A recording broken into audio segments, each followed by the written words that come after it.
మౌర్యుల గురించి పాటలీపుత్ర నగర పాలన గురించి విపులంగా తెలియజేస్తున్న మెగస్తనీస్ రచన ఏది? Answer indica. చంద్రగుప్త మౌర్యునితో జరిగిన సంధి ఫలితంగా సెల్యూకస్ ఎవరిని రాయబారిగా పంపాడు? Answer Megasthenes. పాటలీపుత్రంను ఏమని పేర్కొన్నారు? ఆన్సర్ పాలిబ్రోత. ఈ పాటలీపుత్రంను ఉదయనుడు నిర్మించాడు. పుష్యగుప్తుడు సుదర్శన తటాకంను సౌరాష్ట్రంలో నిర్మించినట్టు ఏ శాసనం తెలియజేస్తుంది? ఆన్సర్ జునాగఢ్ శాసనం. ఈ శాసనాన్ని రుద్రదాముడు వేయించాడు. ఇది ఇండియాలో వేయబడిన మొట్టమొదటి సంస్కృత శాసనం. చంద్రగుప్త మౌర్యుడు ఏ ప్రాంతంలో మరణించాడు? ఆన్సర్ శ్రావణబెళగోళ. ఇది కర్ణాటకలో ఉంది. గ్రీకు చరిత్రకారులు బిందుసారుని ఏమని పేర్కొన్నారు? ఆన్సర్ అమిత్రకేట్స్. అమిత్రకేట్స్ అనగా భయంకరంగా శత్రులను నాశనం చేసినవాడు అని అర్థం. బిందుసారుని సమకాలీనుడైన సిరియా పాలకుడు ఎవరు? Answer Antiochus I. ఇతని ఆస్థానం నుండి బిందుసారుని ఆస్థానానికి రాయబారిగా వచ్చింది డైమాకస్. బిందుసారుని ఆస్థానంలో ప్రముఖ ఆజీవక పండితుడు ఎవరు? పింగళి వత్స. అశోకుడు ఎన్నో బౌద్ధ సంగీతిని ఏర్పరిచాడు?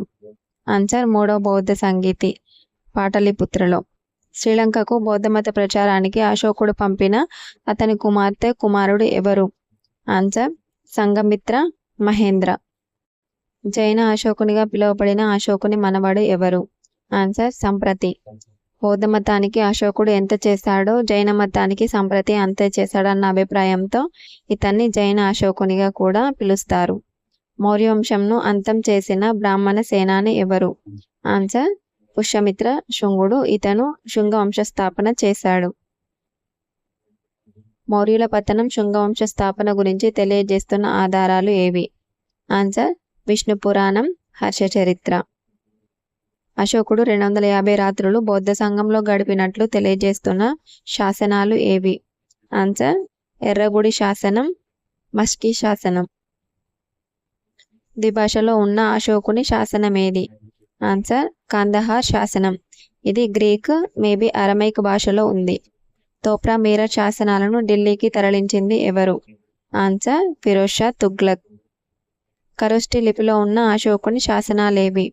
ఆన్సర్ షాబాజ్గిరి, మన్షేరా. అశోకుడు అజీవక మతస్థులకు దానంగా ఇచ్చిన గుహాలయాలు ఏవి? ఆన్సర్ బరాబర్ గుహాలయాలు. ఇవి బీహార్లో ఉన్నవి. అశోకుని శాసనాలు చదివిన మొదటి వ్యక్తి ఎవరు? Answer James Prinsep. అశోకుని శాసనాలు మొట్టమొదటిగా 1837లో జేమ్స్ ప్రిన్సెప్ చదవగలిగాడు. అశోకుని పేరును ఏ శాసనం నుండి మొదటగా కనుగొన్నారు? ఆన్సర్ మష్కీ శాసనం.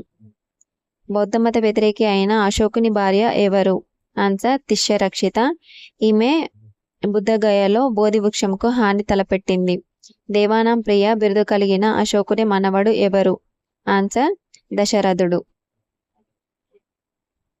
శాసనాలలో పేర్కొనబడిన ఒకే ఒక అశోకుని కుమారుడు ఎవరు? ఆన్సర్ తివర. ఇతను కార్వాకి అలహాబాద్ సంస్థానాన్ని వేయించింది. జాతీయ పతాకంలో ధర్మచక్రం అశోకుని ఏ స్తంభం నుండి స్వీకరించారు? ఆన్సర్ సారనాథ్.